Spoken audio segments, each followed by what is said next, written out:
Oh, it's Wednesday. We Champions League back. Quarter-finals, baby. The Elite Eight. 2 days of wonder. Some of the best managers in the world. Lead changes. Thunderous goals. Honestly, the finishing this round has been truly transcendent. Occasional Ancelotti raised eyebrows. We will talk about it all and revel in it. Manchester City's trip to Real Madrid, which has become like the Godfather movie franchise of European football, sequel after sequel, but they all bangers. Yesterday, the lead changed 3 times in a 6-goal thriller we will break down and relive. Arsenal and Bayern, my lord, fear and confidence surging and evaporating for both teams in equal measure. And Harry Kane, goals and elbows, both sides of his game bared. We'll also break down tonight's undercard. PSD shocked by Barcelona in Paris, Dortmund crap in the bed in Madrid. And we'll break it all down with you, dear GFOP, who can come and join us, but also with a new friend, a bloke whose byline I have long admired, to be candid, long savoured. He came on World Corrupt to tape an interview. I was honestly blown away by the calibre of his storytelling, and it's an honour to have him come back and be with us. He was at the Emirates last night. He's with us tonight, slumming it, chief football writer of the iPaper, live from Nottingham, England. Oh, welcome, Daniel Storey. Well, thank you for having me. The big sell, too big, maybe. I don't think it is too big, Dan. I've got to say, I meant what I said. Your writing is actually one of my favourite bylines in football. The way you think so deeply about the game, I always learn something new from spending time with your work. For an American audience who may not be familiar with the story either, you're a soulful bloke, you like cats, you like holidays in the Faroe Islands. How would you describe the story writing style? I'd describe that Faroes holiday as a busman's holiday because it was following football around. Yeah, I mean, I'm obsessed by football. I'm under no illusions that I am the luckiest man in the world to do that job I do. It's going to matches, it's covering live sport, it's human interest stories on wonderful footballers and wonderful people. And if I can convey even 10% of my enjoyment of that, I'm doing a good job. It's not just Daniel and me tonight. It's also you, dear GFOPs. Come up right now. Ask us questions about football or life or cats. Here's how. Just scan that QR code in the top left of your screen. Take you into a Zoom with our producer J-Dubs or get you set up to ask your question. Come and be with me. It's audio only, so it could be shirts off. No shame. Bang your questions in. Give us a like. But let's go. Come and be with us. I do want to start with a quick toast, raising a third first Michelob Ultra of the day to a great American, Alyssa Naeher, who last night delivered a almost now customary invincible performance in a penalty shootout in the She Believes final. She both scored a penalty, by the way, with no flourish or visible outwards emotion at all, just a job. So she says, saved 3 Canadian shots, delivered glory for our nation. I broadcast a really quite delirious post-game show with the mighty Lynn Williams. You can find it on the Women's Game YouTube channel right now. Lynn, who is Alyssa's teammate, I asked her who is the best US goalkeeper of all time. Lynn said, if we're not putting a number 1 at this point, I don't know what she's going to have to do. I raised this, Mickey, to Alyssa. I do believe that the people of Bridgeport, Connecticut should start a GoFundMe and carve an enormous wooden Alyssa Naeher for the city limits as if she's a Paul Bunyan in Minnesota, replete with giant axe. Godspeed. Bang your comments in the chat. Bjorn Stromsness says, if you don't like the Champions League, you do not like good times, because there have been some amazing matches these past 48 hours. And that is true, Daniel. Let's dive into tonight's slate, which, as I said, very much the undercard of the tournament. 4 teams. Would it be fair to say none are challenging for their domestic title? So this is their only real chance of something major this season, and even that chance is a remote one. Yeah, and they're all on the same side of the draw. PSG, Barcelona, Atletico Madrid, Dortmund. So one of them will get to the final, and that does feel like the end of the road for them. But that feels like it gave a sense of liberty to everything. It's knockabout football. We might as well have a go. We might as well make it count. What have we got to lose? Let's get to the final and probably lose to Real Madrid or Manchester City. F tactics, knockabout football. Let's start in Paris. PSG 2, Barcelona 3. A clash with an echo through history.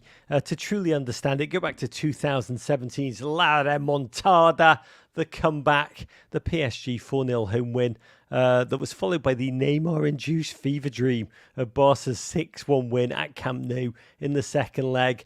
A result which led to PSG deciding to just pump mega money into their club, change or really break the transfer market forever, and also break Barcelona by giving them just enough money to splurge recklessly and self-destruct. Two completely different realities today. If you want more on that, listen to the show that I taped on Monday, released Tuesday with Rory Smith, where he went deep on that beauty.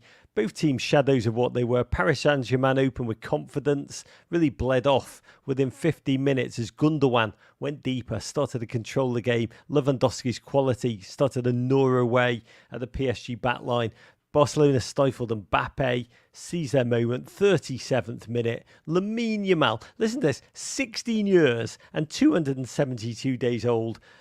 Youngest human ever to appear in a men's Champions League quarter-final. He poked just a stunning arcing ball with the outside of his boot. Who says youth is wasted on the young? Stunning. And Rafinha, I think Ray Hudson screamed, "Cool as James Bond in a white tuxedo!" Slapped home with instinctive pinpoint accuracy. Daniel, Yamal reminds me of what Jurgen Klinsmann used to say about a young DeAndre Yedlin in his World Cup squad. Sometimes you are too young to know you should be afraid. I mean, it's like he's Phil Foden's Spanish son. Yeah, I don't trust it. All of these young players being absolutely brilliant. There was I think towards the end of the game, I think there was 8 players 21 or under on the pitch. And I just want to shake them and say, you're getting to half my age. This is not fair. How are you so good? How are you so disciplined and yet not robotic? You've got flair as well. This isn't fair on the rest of us. Like, share it out. How do you understand it? I mean, it's almost become the norm. I spent some time this morning with Kobe Mainu and tried to, I said to him at one point, "Do you not feel fear, Kobe?" He's just like, "No, it's too many games, too many, we've got to lock in for training, got to focus." I mean, there seems to be a new mentality where there's not paying your dues. There's not kind of respecting the elders. There's not just trying to fit in, make the most of fleeting minutes. There's just game time. Game time is, an opportunity to announce yourself and control the game. Yeah, the great theory on this is that the rise of professionalism in general, the rise of football as elite athletes, means that every day's a work day now. There's not training and you're sort of half doing it in the 80s and then you turn up at a match and play your best. Every day is 100%. That's why they get the best treatment, they get the best guidance. And he's right. They turn up for training and play. You watch them train and they are full pelt for most of it. And so when they turn up in a game, they think, well, why should I fear you if you're double my age? It just means I'm faster than you and more lithe than you and less tired. Funny enough, the more professional football gets, the drunker the games become. I mean, halftime, Barcelona fans must have been in heaven, but in the blink of the second half, PSG, like the Empire, struck back 2 goals in 2 minutes, starting in the 48th. Dembele thrashing home into the very same corner that Rafinha had deposited it, and he did celebrate. I Google translated "don't celebrate against your old team" in French. Seems to be something like "ne joue pas contre ton ancienne équipe." Call me on that later. And then Ruiz slid in a reverse ball for Vitinha to slap home. Lord knows what Luis Enrique said at half-time, Daniel. But what did you see PSG suddenly do differently? I think they just controlled the game a little bit better. Not throughout the second half, we should say, but for that first 15 minutes. I think there's a theory with Barcelona. It happened in the first half that they always need 10 to 15 minutes to get into games. That happens because of the young players. It happens because they're sizing up how they can kind of impose their football on a match. And in the first half, 15 minutes, PSG were on top, didn't score.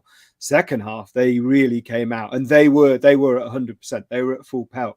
It wasn't Mbappe-led, which was refreshing for them. It was team-led. But yeah, they swayed over Barcelona at that point.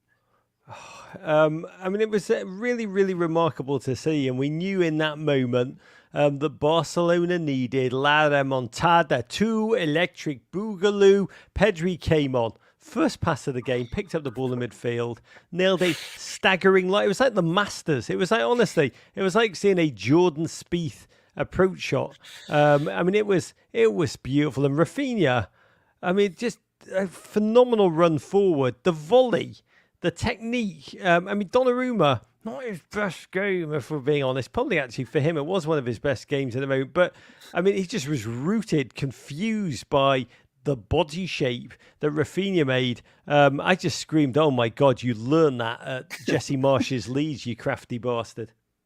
There's some goals where you celebrate, there's some goals where you say words, and there's some goals where you just laugh. And that Pedri chipped pass round the corner, barely looking, with backspin.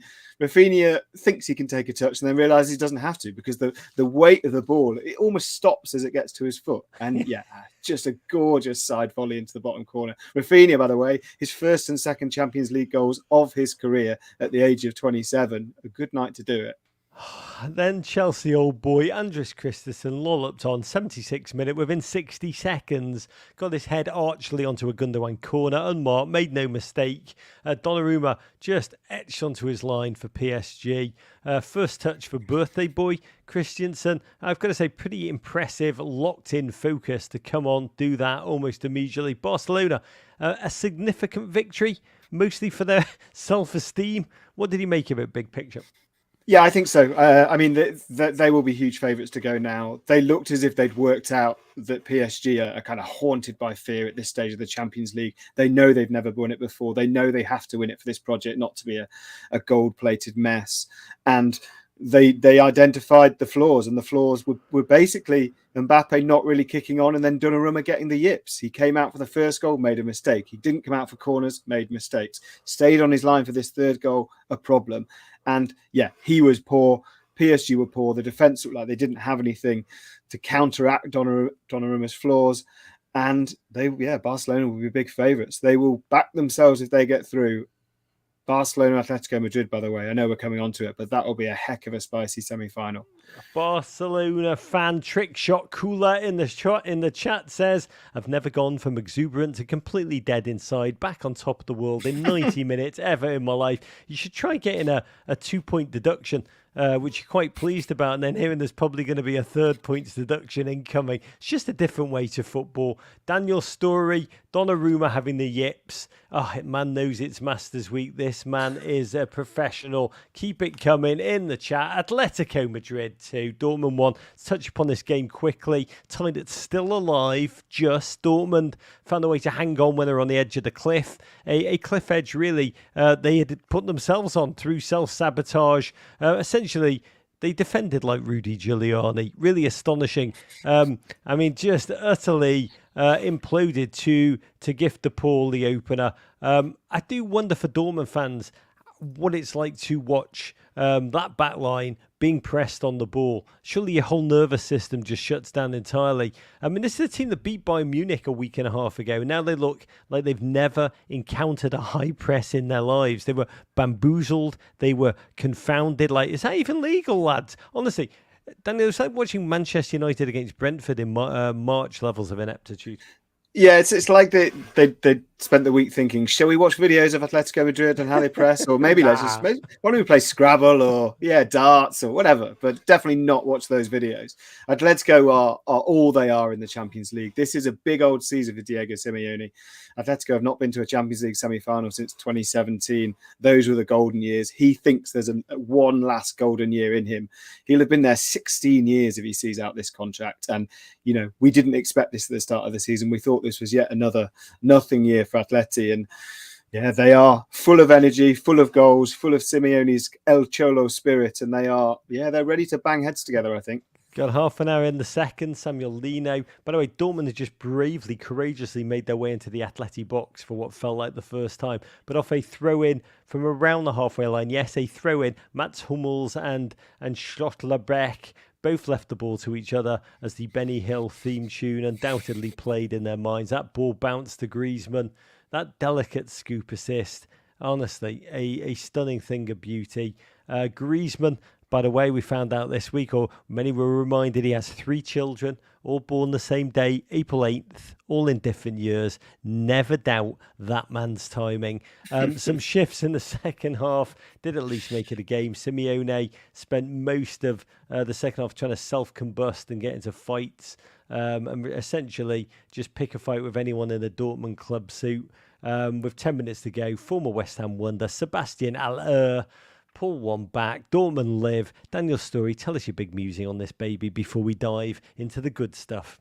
No, I think it's all an act from Simeone. He couldn't take a team away from home to a pumping Westfalen Stadion with a 2-goal lead. It has to be a 1-goal lead with Simeone. It has to be defending to the death and throwing ourselves to the floor in self-combustion. So he's got them where he wants them, I think. Simeone's last stand, part 87 to come. Let's dive into the game you were at last night. Arsenal 2, Bayern Munich 2. What a night. Quarter-final football returns to the Emirates. Arguably their biggest midweek night in 14 years. This Arteta team proving themselves to themselves still, attempting to exercise self-doubt. The recent front-of-mind self-sabotaging agonies with each step forward. This game, really a mixed experience. Bayern, honestly meant to be Bayern in name, but not in nature. We were promised. And it started so well for Arsenal. 12th minute, Saka, just a live wire buzzing around the final third. White fed him to charge into the area. And he just elected to unleash a sidewinder of a shot, an emphatic exclamation point. Honestly, felt more like a statement of Arsenal intent in the moment more than a mere goal. Daniel, shouldn't they have counted double for Saka's chutzpah in curling it round Eric Dyer on the way into the net? Yeah, now you see me, ex-Tottenham player. Now you see me, Dyer. Yeah, the one man. It was so good because there were no away fans last night. So poor Dyer and poor Kane were getting these raucous boos every time they got the ball put anywhere near them. So you had this weird noise where Saka's shot comes, everybody laughs and cheers as it goes past Dyer, and then kind of erupts as it goes into that bottom corner. And at that point, I thought 3-0 Arsenal, we can all go home. Yeah, I mean, Arsenal probably will rue not converting chances in the wake. It did feel, as you say, for the next couple of minutes, like a brave new world for the club. But I don't know what it felt like inside the Emirates, Daniel. You were there. Instead of storming on, the players started to wobble, kind of self-doubt and second-guessing in decision-making that felt more like, Arsenal of yore. The mix-up between Gabriel and David Raya that preceded slapstick-style Gnabry's equaliser seemed born of nerves and anxiety welling up from somewhere. Welling up from where, Daniel? Look, Arsenal had not been behind in a game until in 2024 since the Liverpool FA Cup game. They've been rampant. And I think they got spooked. I think they got spooked by Leroy Sané's pace. I think they got spooked by a Bayern team who are not used to being able to sit off the ball and not initiate the game. So therefore, Bayern just soaked it up and absolutely blitzed Arsenal with Sané, with Gnabry, with Musiala, and with, Kane, the totem up front to taking at least 2 markers away. He's the one player they didn't want to score, so he always has 2 players on him. Everyone else has that little bit more space, that little bit more time. And they spooked Arsenal in a period of 20 minutes where you saw old Arsenal creaking and doubt seeping around a stadium and those groans that tell you they're really not happy. It's got to be said that Kane pass, though, for the Bayern opening goal was extraordinary. I mean, this was a week of great goals. It was also, it's spectacularly, almost emotionally delightful assist. Harry hit it with the weight of a tender lover. And it was remarkable to see Gnabry, real G's, move in silence. A kid, age 16, had arrived at Arsenal in 2011, left 5 years later. For him to be the goal scorer, well played, Champions League script writers, well played. 40 minutes later, another old friend, Leroy Sané. One moment of wonder, hit turbo, brought crashing down by Saliba, and of course, had to be him. Harry Kane stepped up to the spot, tormenting Arsenal again with his run-up, the slow roll. He said post-game, I did some research on Raya. He really gets to the corners early, so I changed my style a little bit. It was nice to see him go early and make it easy for me. Twist that knife, Harry Kane. He is now the outright leading goal scorer against Arsenal at the Emirates Stadium since it opened. 6 goals since 2006. What was the mood like at the Emirates when that ball rolled in? It was like nothing I've heard for a long time because, as I say, there were no away fans. So it reminded me almost of those behind closed doors games where you got a goal and then just nothing when you were live in the stadium. But here you had kind of minus, not nothing. You had fans sighing, you had those scars, they were waving the scars to put off Harry Kane, and they all sort of fell flat like one really sad orchestra. and Kane Kane sort of freeze framed it. He said, I'm going to take as long as I want over this penalty because I think I know where your goalkeeper's going. And he was absolutely right. He ran over to the fans, did his celebration. And just this kind of almost Arsenal fans were stunned into not screaming the abuse they'd already been screaming at Harry Kane in the one moment they should have been doing it the most because everything had deflated. 2-1, could have been 3-1, but for a great Ben White recovery tackle on Sané. I had been told Bayern were meant to be there for the taking. I think Bayern Leverkusen were the ones who told me that. What was it that had changed the momentum? Was it Bayern's intangible of experience in this tournament? Pep Guardiola came on this show and he, before City won it, he said, we have no history of winning it. Like that intangible, it made no sense to us to hear it, but he believes it and he has lived it. And I guess related, Arsenal's lack of that experience. Yeah, absolutely. Mikel Arteta kind of hinted at it post-game in his press conference. He sort of said, last season in the Premier League, you saw the strides we took. This is our first season in the Champions League. We need that managing season again. We need that acclimatization season again. I don't think that's an excuse because they let Bayern back in a game and Bayern should be low on confidence. But what Bayern are good at is as soon as they spot their form, as soon as they see it just sort of arriving over the horizon, they grab hold of it and they say, we're doing this well, let's carry on doing this again and again and again. That's Thomas Tuchel's management. We find what works and we mine it as long as we can. And they're still in the tie. Kane and pissed everyone off even more in that stadium by going heel Harry, elbowing Gabriel for old time's sake, just a yellow. There was a sense of something slipping away, but Arteta's substitutions changed everything. 2 substitutes combined. Gabriel Jesus danced through like a Brazilian Billy Elliot, free Trossard, who swept the ball home, really with a lethal aplomb. I think it's 3 goals in his last 5 for the Warby Parker celebrator. The energy of the tie of North London suddenly flipped on its head. Yet still Kingsley Coman found a way to hit the post so bloody close for Bayern at the death. I'd say few players come alive more against tired legs than old Kingsley. At the death, 2 penalties not given. I do want to quickly talk about them both. In on goal, Saka took, I don't know how you'd describe it. Essentially, he reached out his leg to tap against the Neuer lower torso. And I don't know what you thought about this, Daniel. It wasn't a penalty to me. Saka initiated contact. It was one of those, a bit like Jota against Newcastle, where it's actually hard to believe that a striker in on goal gives up the chance to try and score, preferring instead, you know what, I'd rather draw the penalty. Yeah, it was a kind of it felt like one of those like a stuntman move in a bad movie or a low budget movie where you think, I see what the action is meant to look like there, but I'm not buying it. My eyes are telling me that that's not how it happened. I'm not seeing Manuel Neuer wiping you out. I'm not seeing Manuel Neuer trip you up. I'm seeing something weird happening. And it was, and I don't understand it. I don't understand why he didn't just roll the ball around him and tuck it away into the empty net. That was the game winner. That was Saka's hero. Decision making in key moments. By the way, another odd moment. Saka furious at the final whistle, by the way. I asked him when he came on 2 weeks ago whether he ever gets angry because he's such a sweet, beautiful man. Final whistle. I think that was Saka angry. The odd incident at the end. Raya took a goal kick short to Gabriel, who bent, it's don't know, synapse, what it was, just malfunctioning, bug in the code.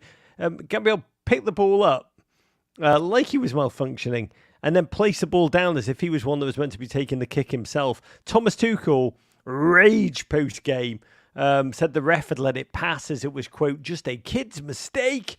And the referees told Tuchel, according to Tuchel, that he didn't think it was fair that the Champions League quarter-final rest on such a stupid moment. And I thought this all week. We urge referees to have a sense of fairness and not be sticklers to the letter of the law. Then it seems like a ref does this, and half the world's insane that they're not refereeing by the letter of the law. Daniel, where do you stand? Yeah, welcome to the life of a referee. I hadn't seen it at the time of the game. It was one of those weird instances. We kind of heard about it after the game as we were all in the press room and working out what's going on. And all I wanted to say to Thomas Tuchel is, if you can look me in the eye and tell me you would have been fine with Bayern conceding a penalty for the same incident in the same game at the same time, and you'd have said, yeah, fine, it's the rules, so we play the rules. I believe you. I don't believe he thinks that. God, can you imagine if Eric Dyer had done that? That would have been like, oh my God, same referee would have been like, okay, penalty. It's all context, baby, all square. To Munich we go. Here's the question. This was meant to be a real barometer of, Arsenal's change, the extent of it. Arteta had talked about his club, quote, creating their own history. But is there some kind of time lag between Arsenal's inarguable Premier League progress and their Champions League development? Does the latter take longer? Is there a lag between the two? Do they not happen contiguously? Yeah, I think we saw that with Jurgen Klopp's Liverpool as well, that different competitions take different things out of you. Playing teams you don't play that often, players you don't know, systems you don't know as well. It takes a difference. Playing midweek and not playing at the weekend, it's all different. There's an acclimatization period. I think Arsenal are good enough to win the Champions League this season. I don't think they will, and I think that's probably because they needed a season to focus on the Premier League, make that their baby. All their eggs aren't in that basket, but that is the number one priority. Nobody there will tell you it. They would say both, but it's the number one priority. Funny, 4 months ago, an Arsenal fan on this show came on and said, honestly, Arsenal have more of a chance of winning the Champions League than they do the Premier League. It's almost like the fact that the Premier League has become such a real chance, it's actually dented their chance of winning the bloody thing. Just tell us very quickly, what was the mood like at the Emirates at the final whistle? How would you describe it? Was it hope? Was it optimism? Was it relief? Was it a sense of an opportunity missed? I think it's the latter. It felt like opportunity missed. Those fans walking out the game were, for the first time in a heck of a long time, Arsenal went into a Champions League quarter-final and didn't just do that. They thought they were going to win it. And they thought they were going to win it comfortably. They'd been hoodwinked by that Bayern domestic form, and they thought, this is our night. And it didn't happen that way. And now all the demons of Munich come back that they've seen before. To Madrid and that other A-list game of true wonder. Real Madrid 3, Manchester City 3, a.k.a. the People's Final. Just an epic night of bangers and screamers and closed-roof thunder played out between the past two European champions. A game in which both teams were themselves, really adding another 90 minutes of golden magic to their epic saga of clashes. 4 meetings now over the last 5 seasons, meetings which average 4.3 goals a game and never disappoint. Real Madrid, they did their we are never dead thing. City did their we fear no one and unleash stunning body shot after body shot. Played out amidst the cacophony, we should say. The hosts had asked UEFA's permission to close the stadium roof to make sure it was as vocal an atmosphere as could be possible. This was cauldron football. And so Pep in response had said, we want to, quote, hurt and punish Real Madrid. And City set out as if electing to do that immediately, almost wanting to knock out that crowd. Bernardo Silva drove a free kick from distance through a slender wall, surprised Andrew Lunin in goal. This is, Daniel, really peak Bernardo Silva to do something sensational and then have so much happen after it that absolutely nobody is talking about it. It's the story of his career. Yeah, it is the magician in that City team, in that he shows you what he's going to do. He tells you what he's going to do. He does it and then says, well, yeah, I'm just too good for you. He gives the goalkeeper the eyes. He looks if he's going to bend it in and he fires it low. And he can do it all, Bernardo. And he never wants thanks. He's the most humble guy you could ever meet.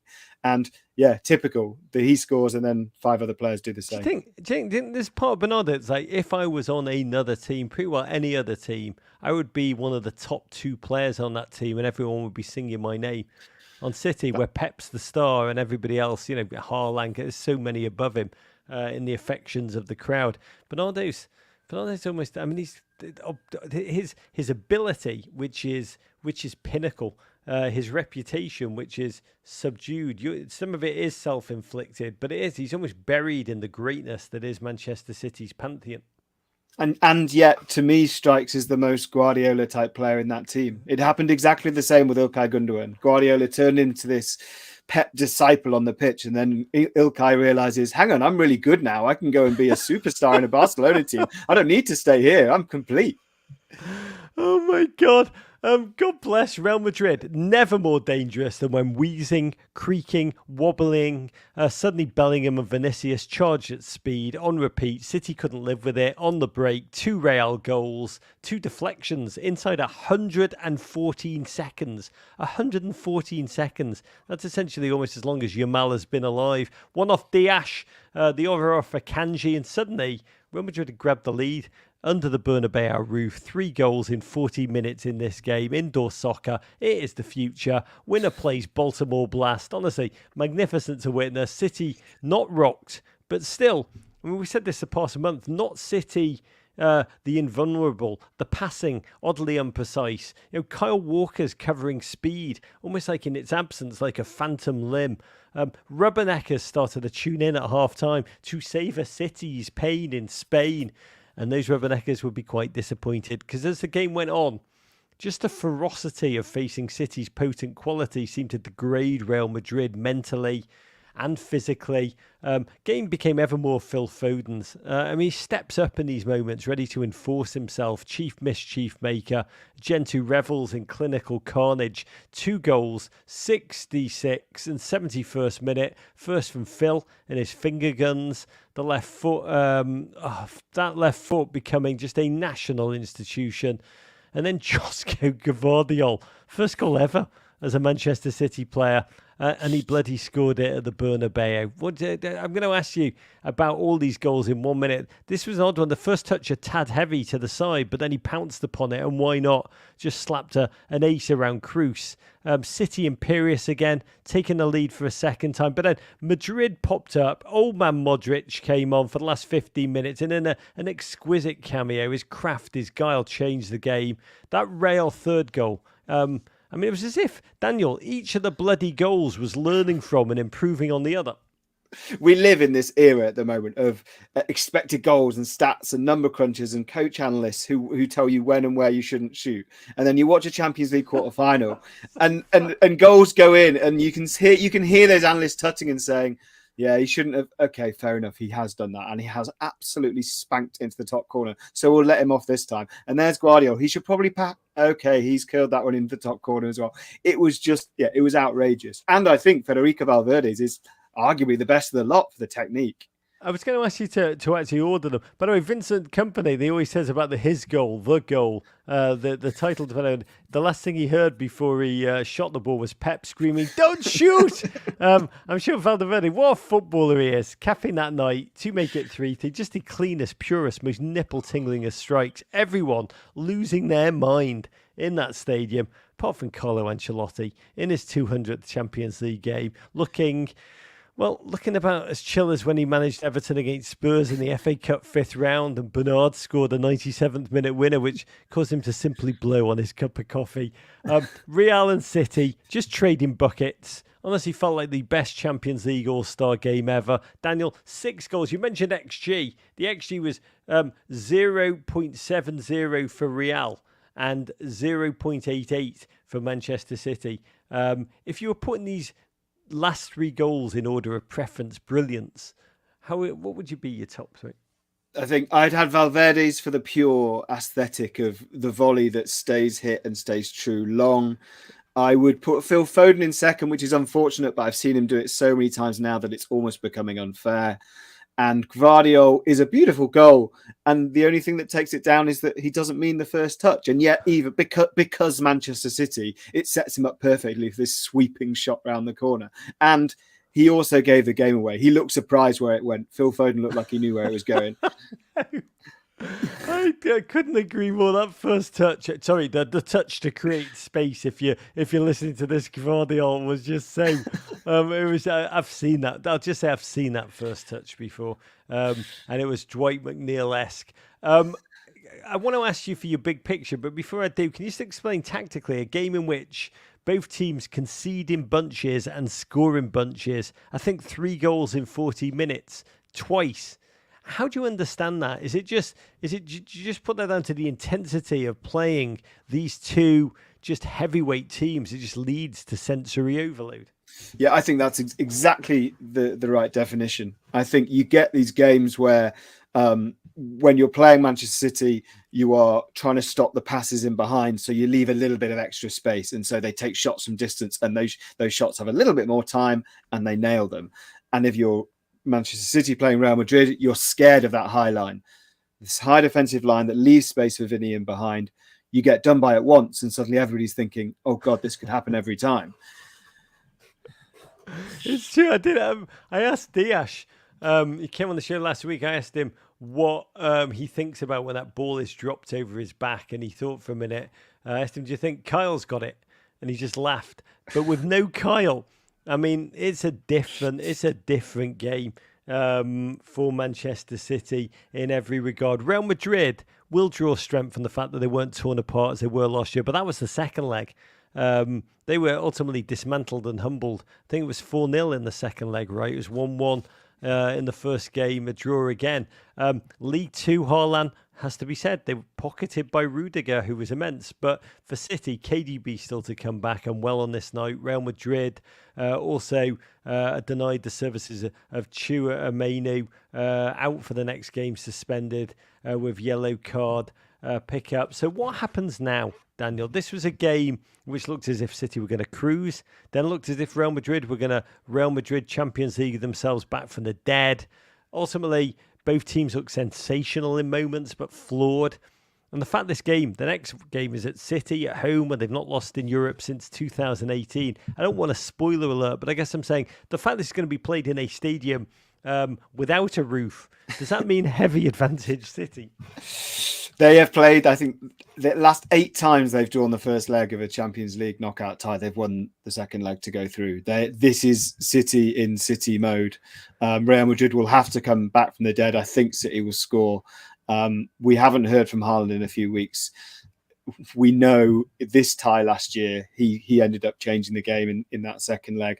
He will back himself to do again. That might be the fixture. Real on the break. Man City trying to service Haaland. I'd fancy City to go through. God, just imagine Haaland in a frozen meat locker pounding a side of meat with a picture of Roy Keane just on the bone.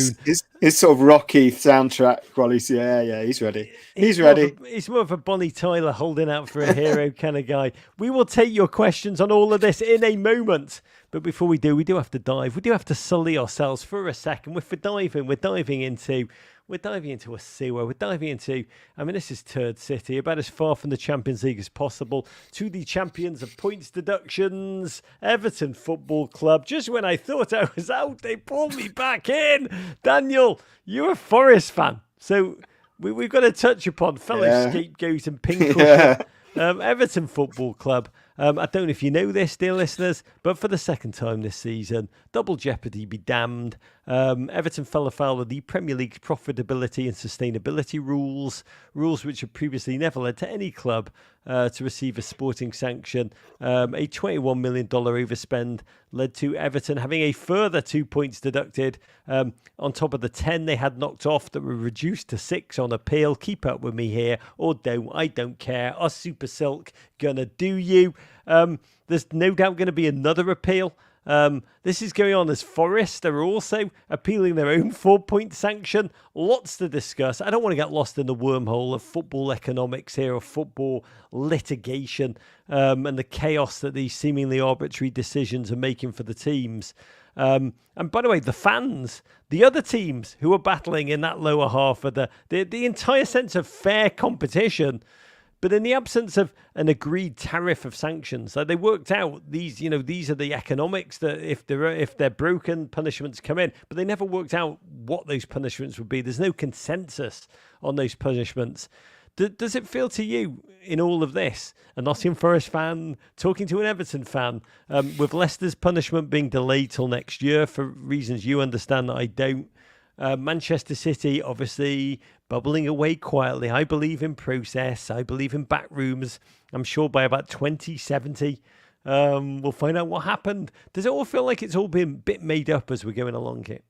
It does. It does feel like that. It does feel like that because I'm certain that's exactly what's happening. This is without precedent, and even if there were tariffs, the caveats and the bizarre caveats as football sort of merges and clashes with geopolitics. You've got in Everton's defence, you've got the war in Ukraine mentioned, you've got double jeopardy mentioned, you've got everything mentioned, you've got lots of sponsorships. It is an impossible maelstrom. The only good news, and this is my advice to you, Rog, is that I'm so sick of looking at the league table anyway because it's depressing, that now I don't have to, because it doesn't make sense. The points will be taken off and added on anyway. So what's the point in looking at the table? Give it to charity. Give our points to the children.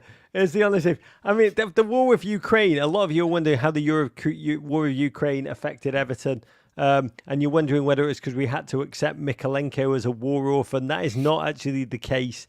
I mean, it's to do with the economics, us losing our oligarch, who is also propping us up in the most ridiculous way, with all of his Alyssa Asmanoff, who was propping us up with almost all of our sponsors, a huge percent, it's like 58%, but just coincidentally being his companies, and they all had to go overnight, leaving us in a massive, massive dark hole. Everything that ensues, including 777, as a result of that. But in terms of Everton, club have signalled both their intention to appeal and commitment to, quote, work collaboratively with the league on financial matters, while expressing concern, quote, over the inconsistency of different commissions in respect of points deductions applied.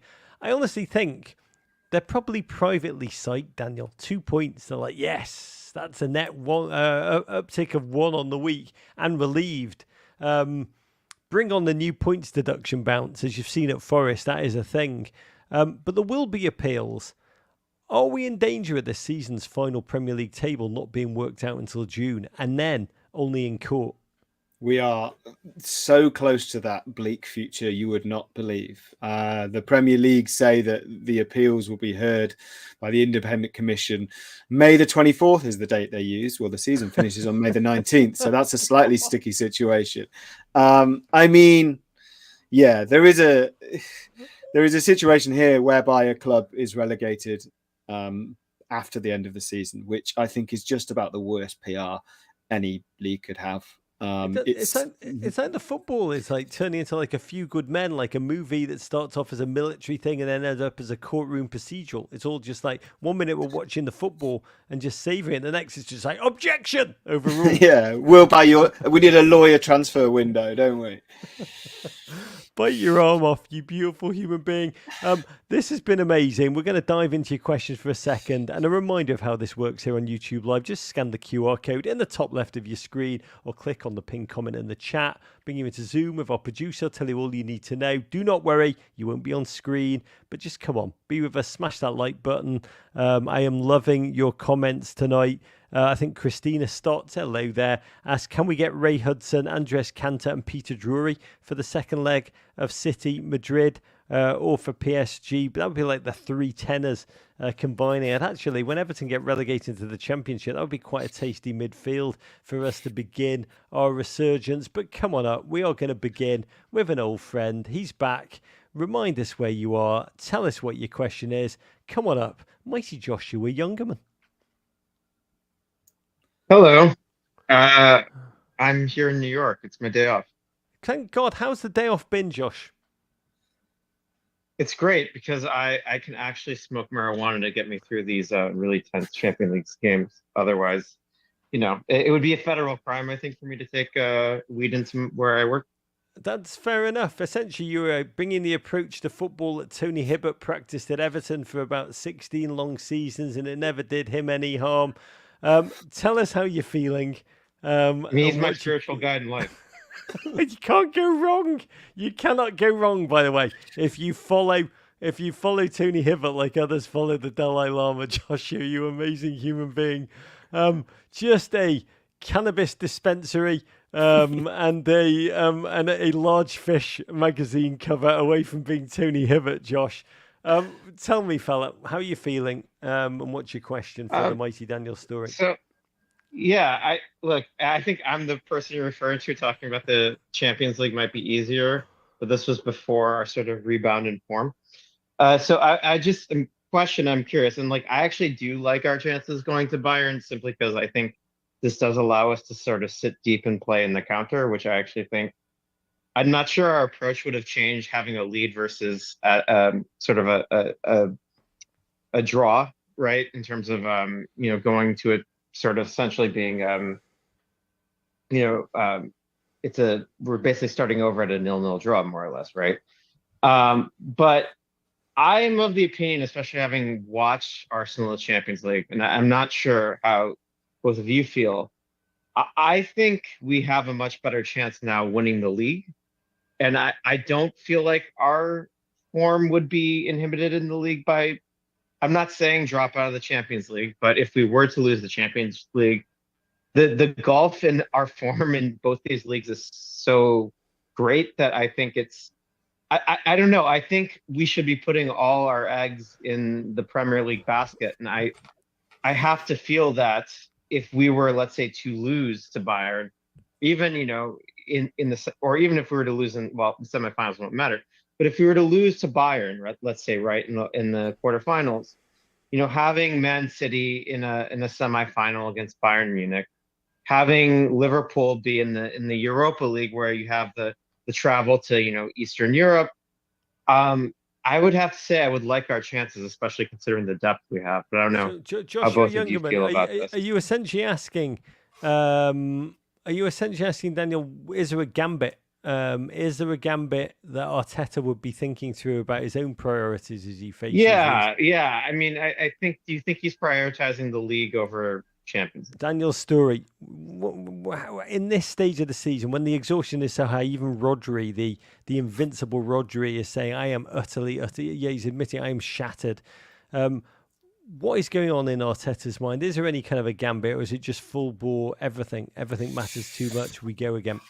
I think it's probably full bore everything. He is. If there is one thing that Arteta is maniacally brilliant at, it is taking the pressure off his players and taking them on a kind of journey with him, kind of deflecting attention away, sometimes through his own touchline demeanor, sometimes through his tactics, sometimes through talking up the players in the media, sometimes through giving them a bit of time off.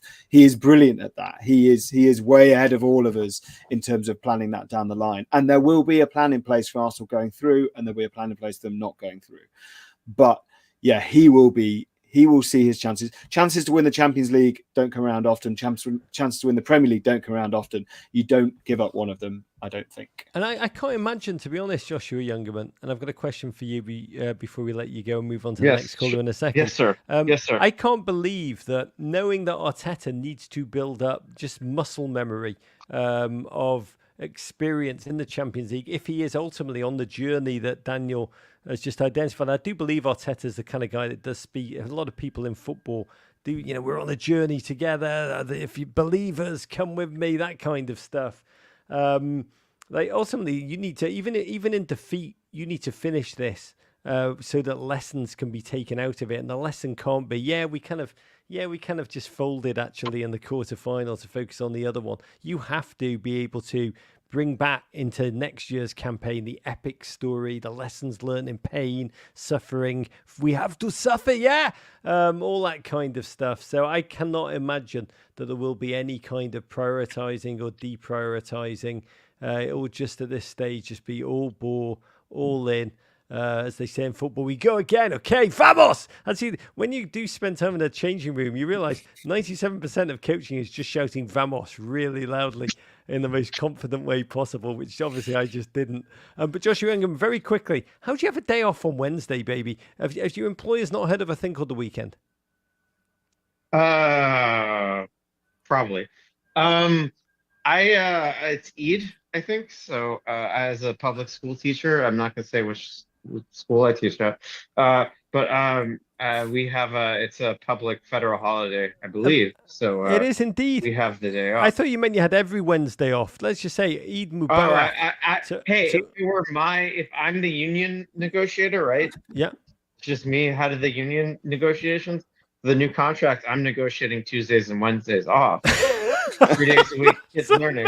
So that I can be at the pub at 3 the p.m. America. That's the America I want to live in. You beautiful human being. It is so great to hear from you. We wish you joy. Call in next week, please God, after an Arsenal moment of wonder. And Eid Mubarak to all who are celebrating tonight. Godspeed, Joshua Youngerman. Nate Collins, come on up, baby. Tell us where you are and what's your question. Hi, guys. I am from Rhode Island, and definitely loving this new Rhode Island FC team coming up. Definitely loving that. But also owned by the part owner of Ipswich Football Club, right? Yeah, we're pumped. I'm so excited. We're gonna try and see some games, me and my family, soon. But I've been watching City. It's my team, and Haaland hasn't necessarily been himself like he was last season, as I'm seeing.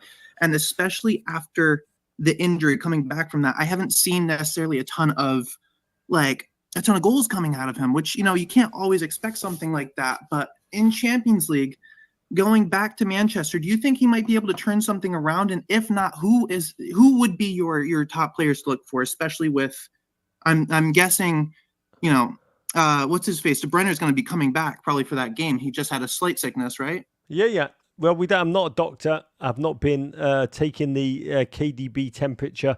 I honestly just think he's completely overbalanced by the new haircut. It's just completely disorienting.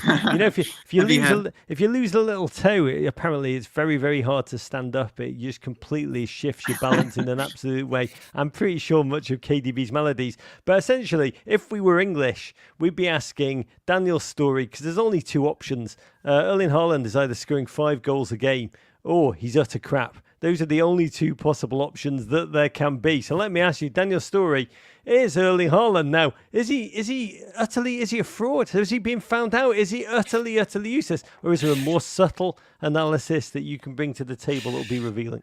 I think Pep Guardiola would say that when he is in the team and not scoring, he's still such of a threat that it creates space for everybody else. It creates space for your De Bruyne and particularly Phil Foden and Bernardo and Jack Grealish when he plays and everybody else they have, Jeremy Doku included.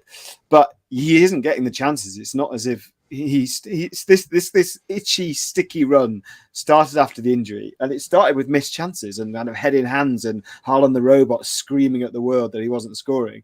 And now he's not having chances. He's barely getting anything in that first leg. My suspicion is that drought will be ended by flood with Erling Haaland. That's always the way he seems to go. He will punish someone by scoring 4, and they do have Luton at home this weekend before the Champions League second leg. So look out, Hatters, I'd say. That is the Nottingham Forest fan in there speaking. I like to think that there's been a tweak in tactics, and instead of Haaland being the goal scorer, he's just become like an incredible offensive lineman like Trent Williams or Lane Johnson. He's just creating room now for Phil Foden to. I mean, I'd actually like to speak to Phil Foden about how he experiences playing alongside Erling Haaland. That is he is like the round mound of rebound. I mean, that's a lot of man for a backline to be preoccupied with. In this case, Rudiger. The amount of space Philly Foden, who is storming at the moment, who is utterly sizzling, feels that he gains because of Erling just clearing the defensive line like Trent Williams. That conversation is one that I would love to have. And Godspeed, Erling. Have no mercy on Luton. I am praying for you. Also, Nate Collins, where do they play in Rhode Island? Is it Burn Stadium, Smithfield? Is that the spot?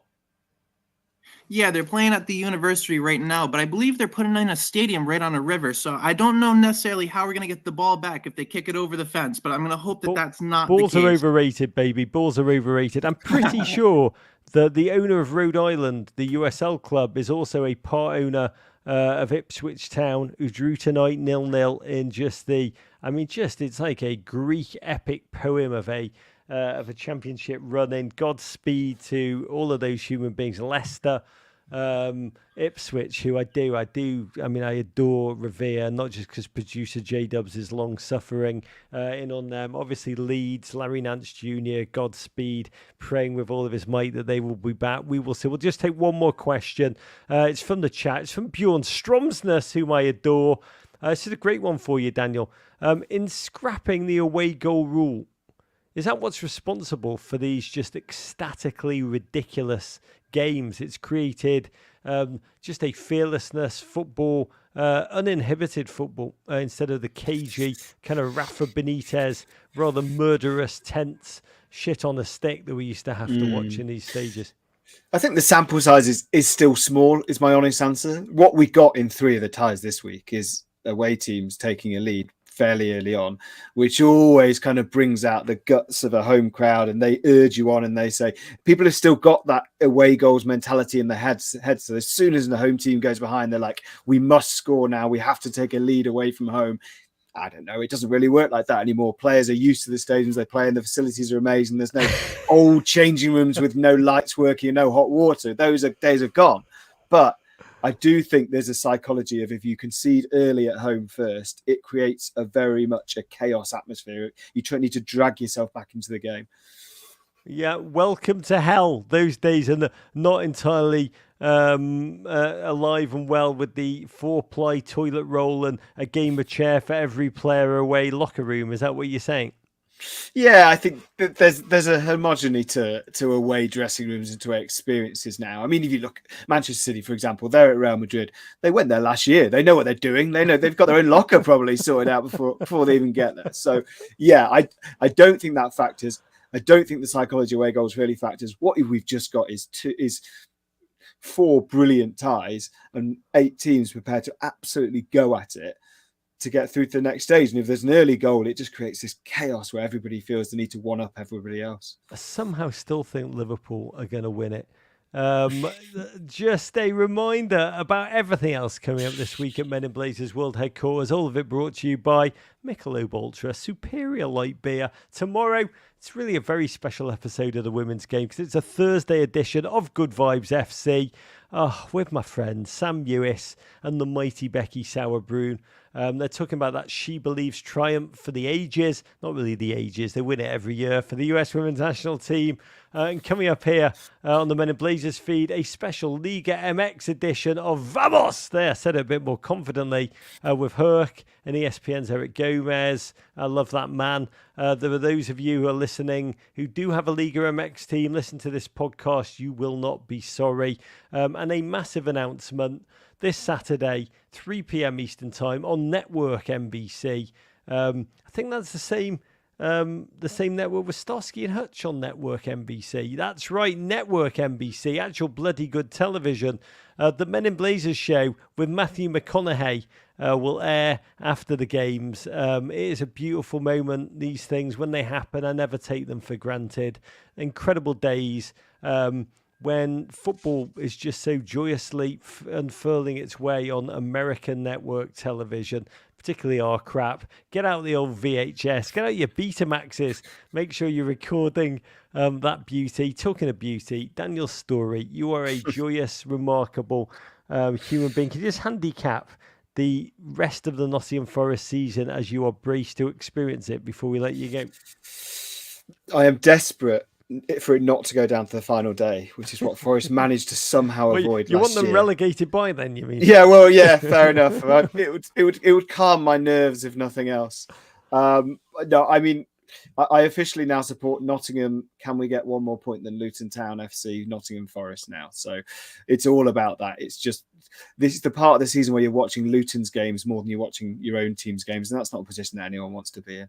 Can I just tell you, can I just release you from that fear, Daniel? Because you clearly are, to be candid, at this point, Everton, I am so dead inside. Watching the games, like when we score, I just assume something bad is going to happen. I'm not getting tricked, not fooled again. When we concede, I'm almost relieved. The worst thing in the world has happened and I'm still alive. I can still breathe. It's almost a relief. I mean, I just see a darkness everywhere. So I'm saying this for your benefit, not mine, because we are dead inside. But you've told us, do not fear the final day, Daniel Storey. Do not fear it, because it means nothing.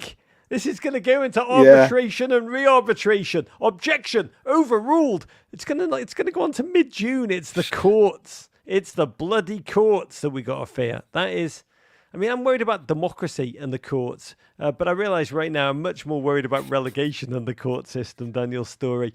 You're an amazing man. Come be with us anytime. Thank you, mate. Thank you for allowing me to be the appetizer to Matthew McConaughey. Objection! Overruled. Godspeed, GFOP. Savour your football. Enjoy your Europa. Enjoy your Conference League.